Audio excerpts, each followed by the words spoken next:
Conheça o Cotai Project.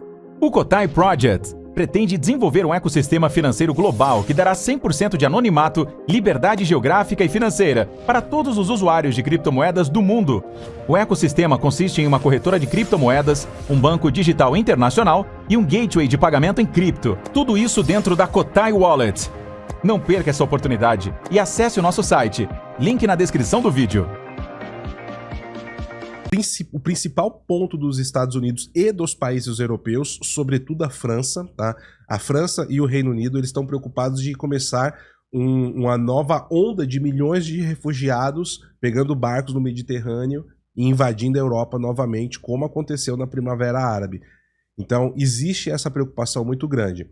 Outra preocupação que o Donald Trump está, e o FBI está trabalhando, né, em cima disso, é de que tenham células adormecidas do Hezbollah, tá, prontas para começar diversos ataques terroristas dentro dos Estados Unidos. Essa é uma preocupação muito grande que está acontecendo no momento. Então, peraí. Ele tem informações, monitoramento, o serviço de inteligência está trabalhando para identificar essas células adormecidas? Sim, o FBI está praticamente nas últimas 96 horas trabalhando excessivamente em cima disso. Porque o Trump ele tomou a decisão de fazer o ataque, essa informação veio à tona hoje, na quinta-feira. Tá. E pouquíssimas pessoas sabiam disso dentro do Pentágono. Na administração dele quase ninguém sabia também. Tá? Possivelmente o secretário de defesa e o vice não sabiam desse ataque. Souberam na hora que foram chamados para a sala de situação. E dentro do governo israelense também o Netanyahu escondeu de boa parte dos pares dele. Então eram poucos assessores do Netanyahu e do Trump que sabiam que esse ataque ocorreria. Só que ele foi fechado na quinta-feira. Aconteceu então no sábado ali, por volta das 7h20 da noite aqui do horário de Brasília. Mas o Trump fez o ataque e aí agora ele acha que essas células podem, digamos, retaliar internamente dentro dos Estados Unidos. Sim, existe esse risco, até porque houve uma escalada diplomática. Né?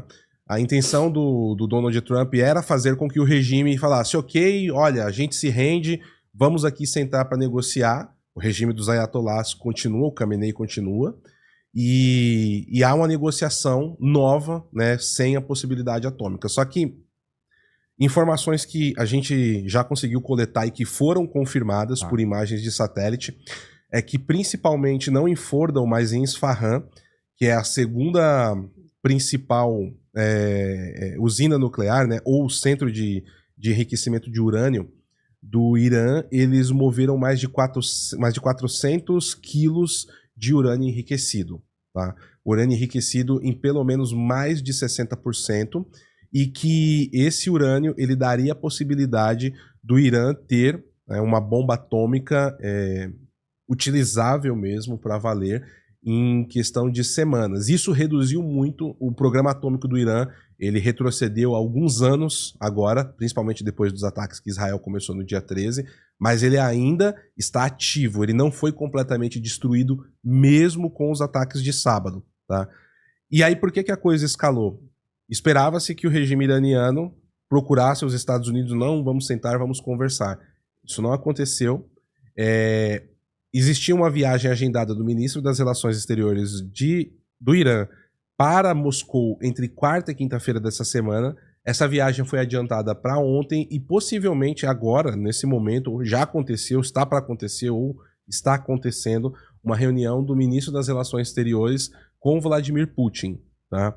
E nós tivemos declarações também da Coreia do Norte e da China se posicionando mais ao lado do Irã, tá? O que já era esperado, porque fazem parte de que nós chamamos do eixo do caos ou eixo das ditaduras, que aí inclui Coreia do Norte, China, Irã, Rússia, Venezuela. Tá? E o que aconteceu nesse interim? O ex-presidente da Rússia, e é considerado um pitbull do Vladimir Putin, o Dmitry Medvedev, ele é membro do Conselho de Segurança da Rússia. Ele deu declarações ontem falando que já existem países que estão interessados em enviar ogivas atômicas para o Irã, né, e que os Estados Unidos precisariam ficar muito espertos inclusive com as bases deles, que agora, nesse momento, nesse exato momento que a gente está conversando, estão sendo atacadas principalmente no Catar, né? E o Catar era diplomaticamente, era um ponto interessante para o Irã, que ele sempre manteve uma certa neutralidade, e o próprio emir do Catar muitas vezes ajudou a financiar o Hamas. Tá? Há indícios de que ele ajudou a financiar o Hamas, e os líderes do Hamas, que não ficam na faixa de Gaza, né, aqueles que são os grandes financiadores, eles estão no Catar. Então, atacando bases americanas no Catar, o Irã está fechando uma porta. E os Estados Unidos têm 10 mil soldados estacionados dentro do Catar. Então, assim, é uma escalada militar grande que está acontecendo, né, diplomaticamente muito grande, militar. Agora a gente precisa ver como que os Estados Unidos vai responder, porque eles estão atacando bases. Os Estados Unidos está com 2 porta-aviões, tiraram um porta-avião que estava no Sudeste Asiático, enviaram ali para a região. Então tem 2 porta-aviões. Para a gente ter uma noção do que é um porta-avião americano, um único porta-avião americano parando na costa brasileira conseguiria derrotar o exército brasileiro hoje. Tá? Um único porta-avião. Você falou dos 10 mil militares americanos na região. Tá.